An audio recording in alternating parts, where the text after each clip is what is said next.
How are you, good dads and your super awesome new partners? Yours truly, the former alienated daughters, again yours truly, the grandmothers, the step grandmothers. I'm a step grandmother now. I'm part of the grandparent club. I look pretty young because I'm a step grandparent. So yeah, long story. Anyways, the brothers, the sisters, and everybody that's supporting you, wonderful good dads that are going through what is probably the most stressful, heart-wrenching time of your life. And just want to remind you that you're not alone, okay? As you can tell by liking these or by joining these private groups, that you're not alone in this. And I also want to remind you that your children need you to take care of yourself, okay? To keep yourself sane for when they come and for when they end up in your custody. Sometimes, you got to do a bit of energy work or a bit of self-healing work to be able to open up that door to have your children with you again.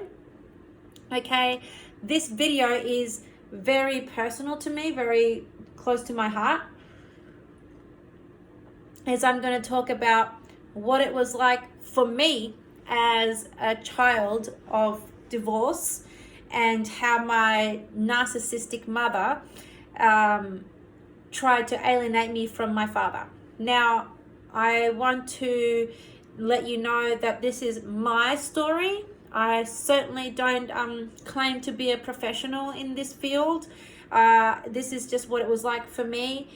This might not be what it's like for your children, okay? Or maybe it might be similar, but just one thing that I can assure you, dads, that, let's get real, 100% real here for a moment, yeah? If you think you're suffering, they are suffering, or we are suffering that much more, like 10 times more than you could ever suffer. And the worst thing about the suffering, is that we don't have the capacity to ask for help or reach to other people or understand, have that insight and be able to, be equal to each parent when there's a divorce going on. So there is always going to be a level of, a child, may be siding with one parent or the other. And let's face it, we all wish that it was, us, you, the better parent. And obviously in this case, if you're part of these groups, that didn't happen to you.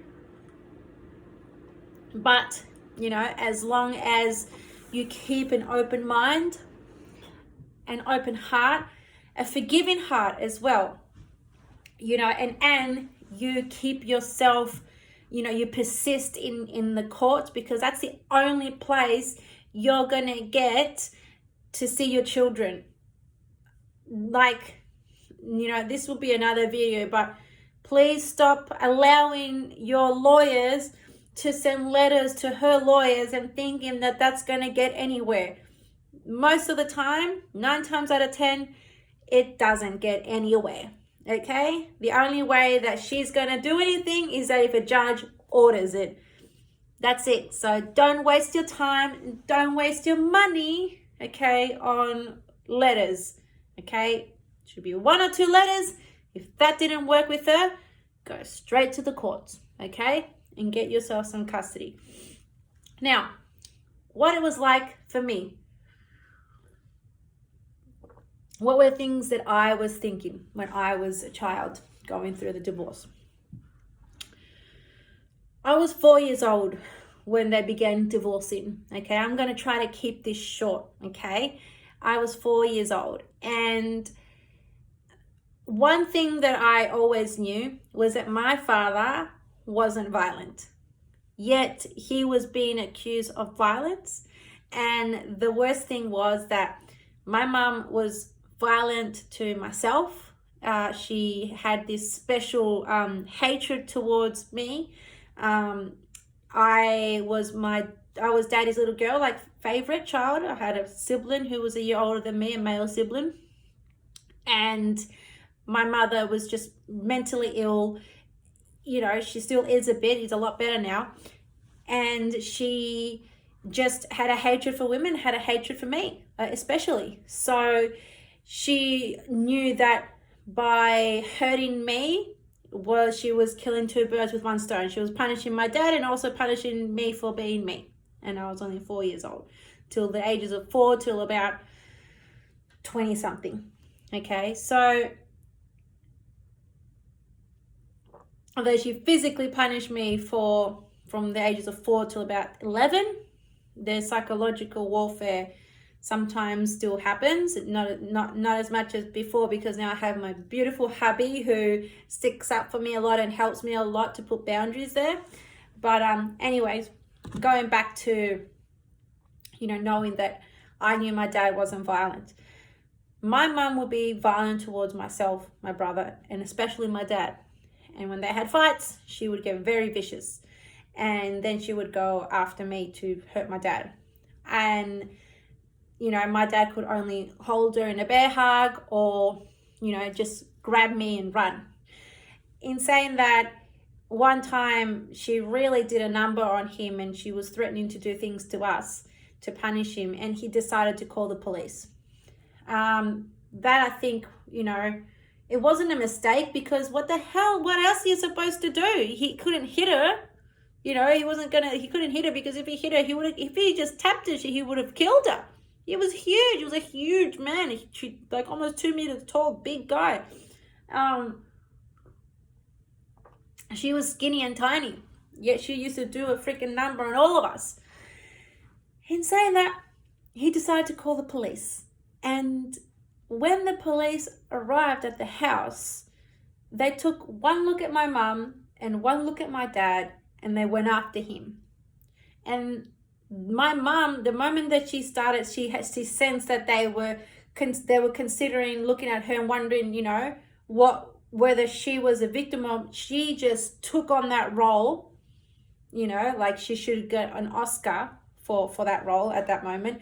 And she made out that he was a violent one and that we needed to escape from him. And they tackled him and arrested him. And at that time, I just went black.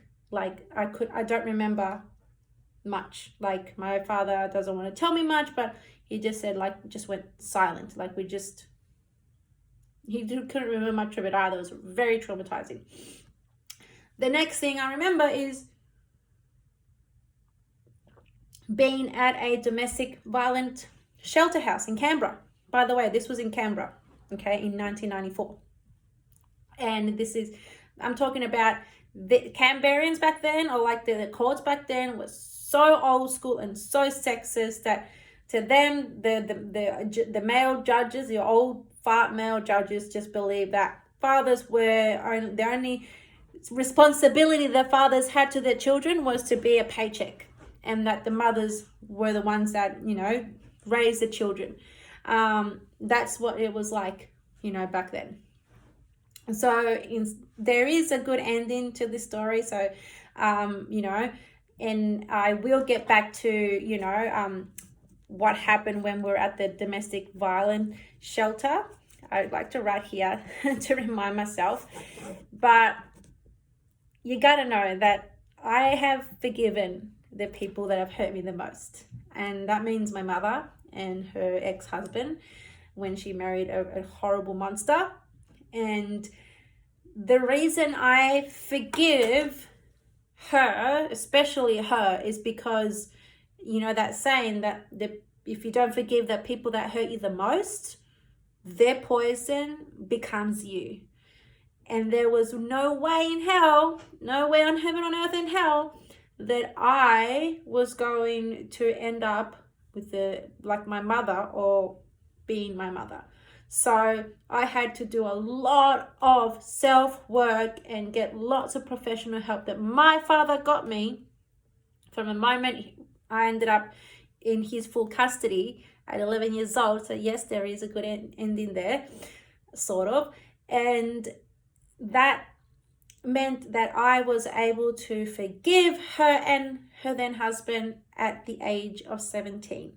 And I remember that clearly because it felt like I could almost see in my mind a big polar bear coming off my shoulders. Like, that's how heavy it felt once I've forgiven, and I felt much lighter and better about myself. And then I knew that I wasn't going to be like her, and I wasn't going to repeat the history, you know, or the cycle.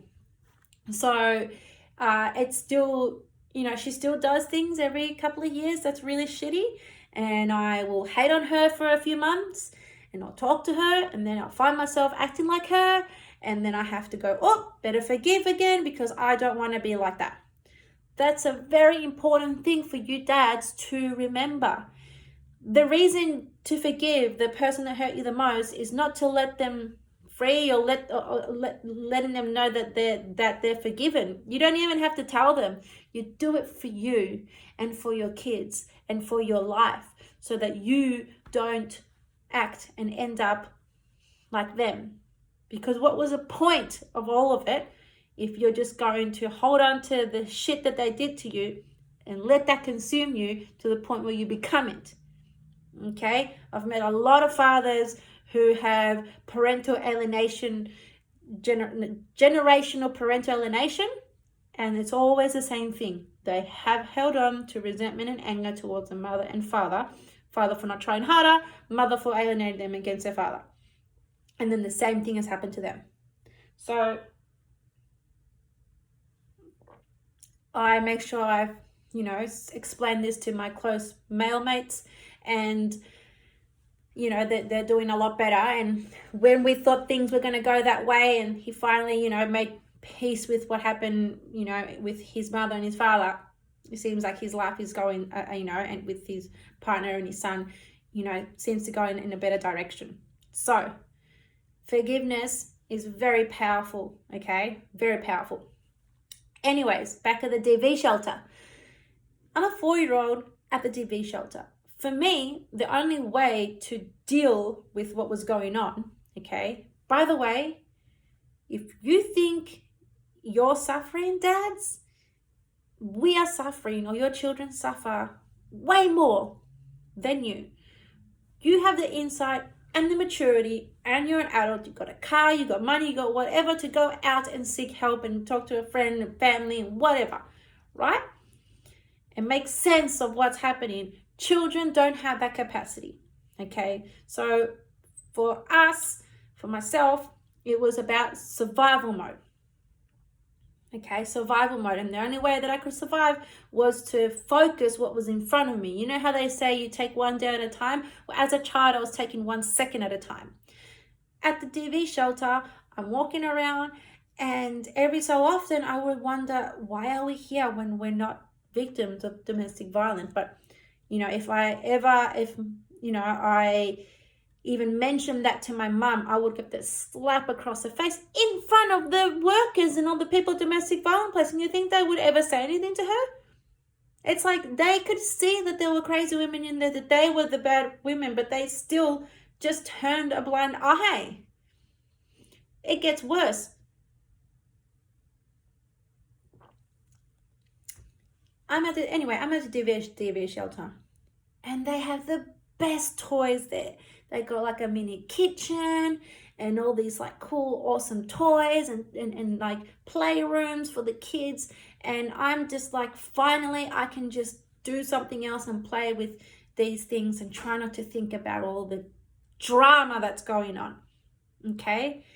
And when I ever asked about my dad, and I asked about my dad all the time, okay, because I was his little girl, she knew that. She would say, your dad doesn't love you, so you don't need to ask about him. And then I would answer back at her and say, that's a lie. I know my dad loves him. My dad loves me, and I miss him, and I bet he misses me too. The response to that was a slap across the face. And it, you know, after many of those, I learned not to ask anymore. Or if I asked, I learned to keep my mouth shut and to cry and to say, okay. My bedtime story was, Mom, I miss my dad. Can we call him? Where is he? And she would say, why do you want to talk to that, piece of crap where he doesn't even give you any money for you to live here. He doesn't love you, so you don't need to think about him anymore, and shut the light and close the door. And she could hear me crying. And she'd barge back in the room and say, quit your crying. Okay, if I hear you crying again, you're going to cop it. Close the door again. And that's what it was like. So, when we went to the courts in Canberra, from the drive to the courts, my mother, me and my brother would be there. My mother would put me in the front, even though I wasn't allowed to go in the front, but she would purposely put me in the front and drive like a maniac and tell me and threaten me and say to me that she would say, if you effing say that you want to go with your dad, I'll kill you. I will kill you, and I'll kill your brother, and I'll smash this car into the wall. And by the way, she actually did do that one time when I was having a meltdown. She crashed the car on purpose. Destroyed it. It was a beautiful car, a Ford something that my dad gave her, and she just wrote it off with me in it. And they still handed me to her back then. We were at the courts. There were lawyers everywhere, court officials everywhere, judge right there. My mummy's right there, dragging me into a corner in front of everybody because she didn't give a crap what anybody said, because up to her, because she was like this crazy Latina. All these people didn't want to, get involved. They didn't want to, there was too much. So just turn the other way. And it's like, can't you see that this child is being like abused and her father is trying to stop it? But do you think they said anything? Nothing. It was precedent there back then. Children go with mother. Father sees them every second weekend. I remember my mum pinching me hard in the corner of the courts, in the court corridors, and threatening me again. You can say that you're going to go with your dad, you better, and say you want to live with me, I'll kill you and your brother.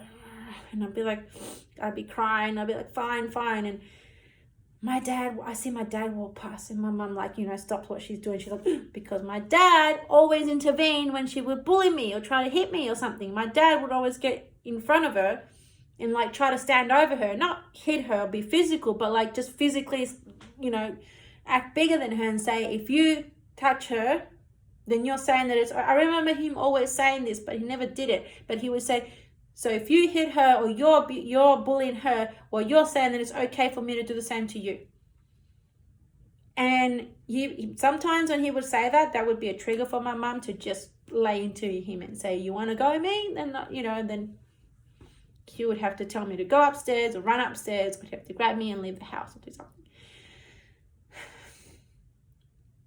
I was in that corridor and I saw my dad walk past. And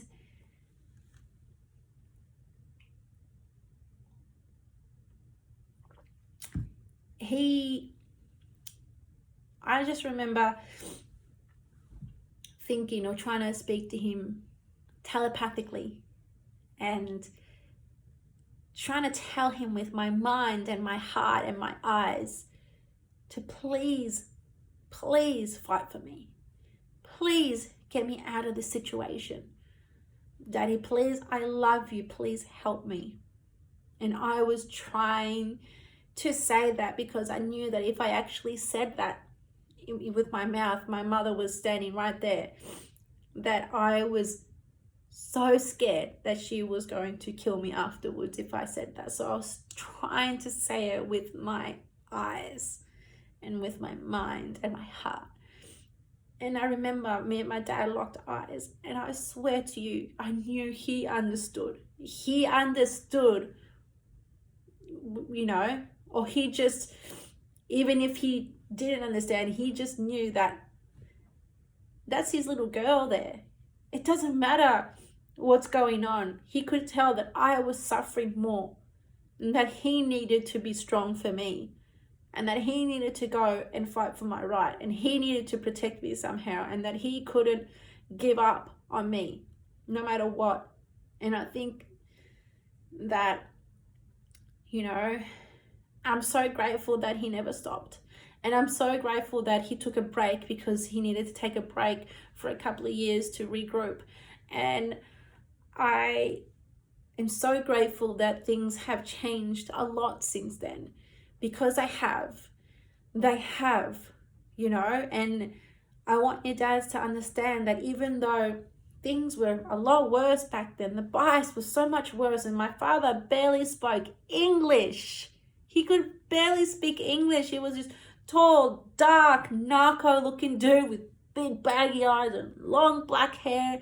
And if you saw him down the street, you would walk the other way. He was scary looking. And that's one of the things, I think that's one of the things that I loved about him being my dad, that he was a protector, that I knew that no matter where I went, he looked like this scary dude.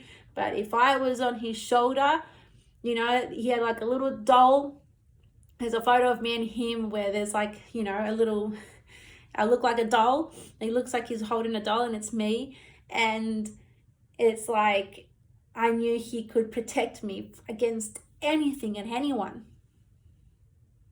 And that's something that I always hoped and wished for when I wasn't in his custody.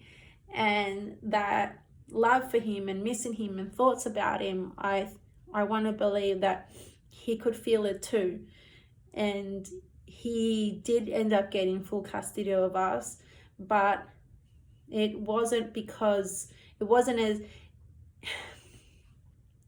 in the end, my mother gave up relinquished custody of us, and he immediately, you know, she sent us on a holiday with him, and then he immediately did all the paperwork and got the lawyers and everything and made sure that we stayed with him.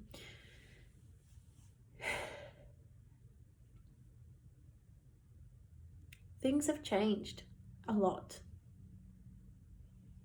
And he got full custody of us, even though he couldn't speak English, even though he looked scary.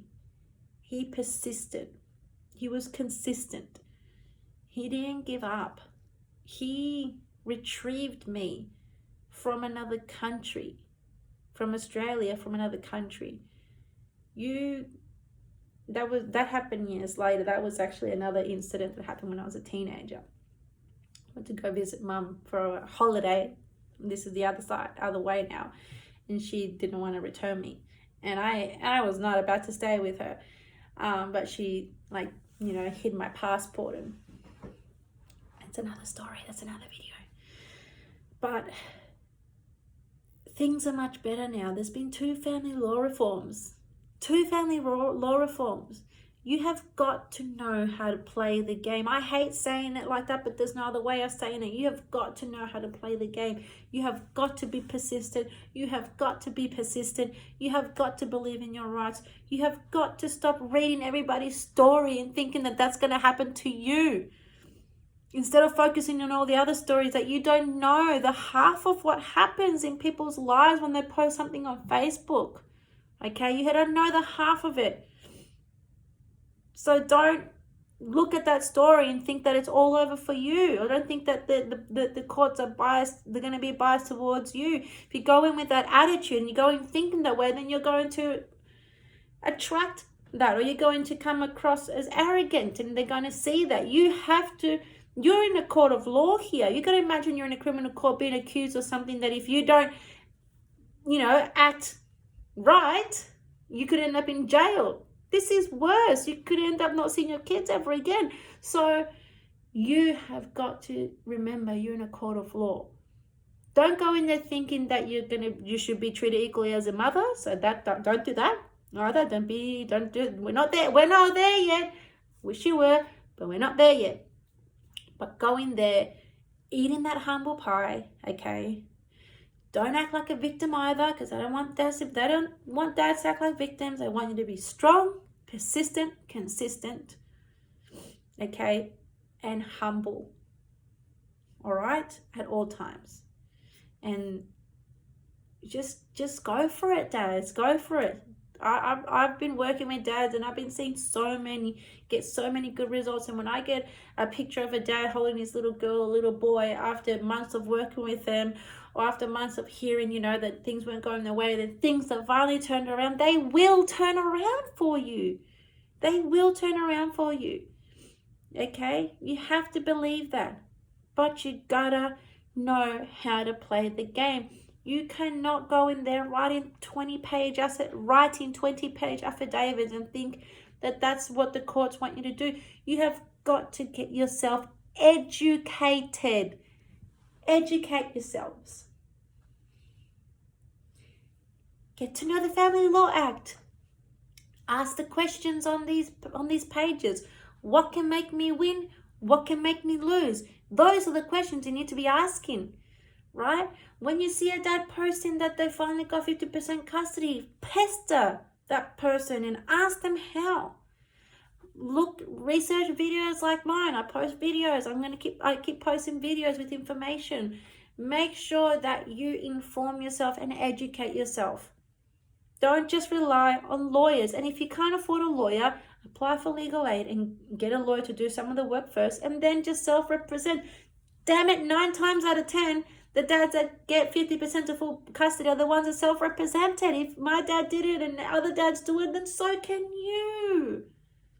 So can you. They've realized after decades of failings and after decades of deaths and after decades of abuse from women, even though it's not on the news and it's not on commercial news, they know what happens. They know, they get it. But you have to make sure that you're not one of the bad guys. They don't know you from a bar of soap, so you need to prove who you are. Right? You need to prove that. You know who you are, your friends know who you are, but the courts don't. So, how do they make decisions? By reading your affidavits. Make sure to